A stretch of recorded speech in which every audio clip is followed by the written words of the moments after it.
Mayfield had a performance to forget on Sunday, and now much of the national media is jumping at the opportunity to criticize him. Stephen A. Smith said, "I've given up. I think Cleveland should give up. I think the Browns should give up. And I think the city should give up. Odell Beckham Jr. needs to get out of Cleveland. As far as I'm concerned, Jarvis Landry should demand a trade out of Cleveland. Anybody who has a pass catcher should not want to play with this guy because he's not going to make you look good." Look at the body language of the Cleveland Browns receivers. They look despondent. They didn't even want to stand near him. That's how bad it is for Baker Mayfield right now. So, have you guys noticed that on the sidelines? Is it really as bad as Stephen A. Smith is making it seem, or is he just kind of talking it up a little?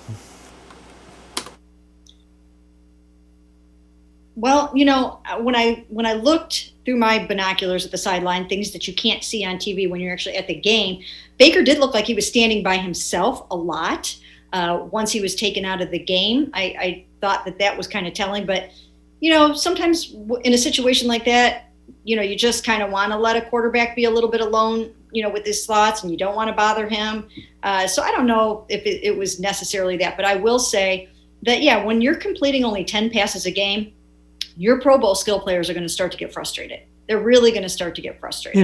And if it doesn't get better, we will start to hear some things. You see it with the binoculars and all. We only see what they want to show us on TV. I don't think I've seen Case Keenum on the sideline at all, either talking to Baker Mayfield between series. I don't know if that's a design by the coaching staff or if it's a design by the particular players, but I haven't seen him on the sideline.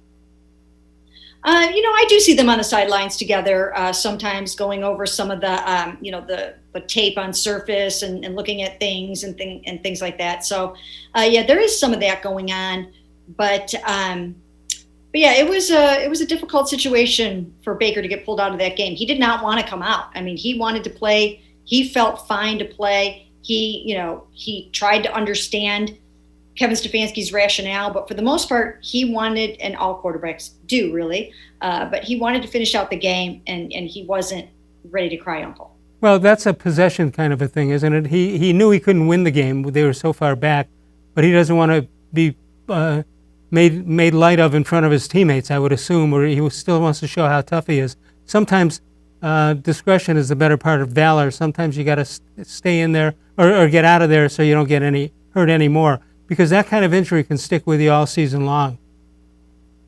Yes, it can. And the other thing is, there's also you don't want to get Wally pipped either, right? Right. You don't want Case Keenum, who can operate this offense pretty efficiently, to go in there and look a lot better, get rid of the ball quicker, and actually make some inroads against that really, really tough Steelers defense. You don't want to take the risk of that happening either.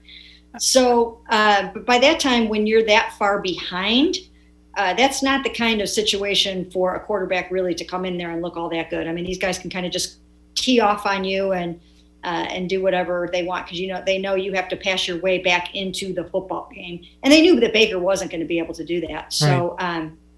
Yeah, so it just kind of went downhill.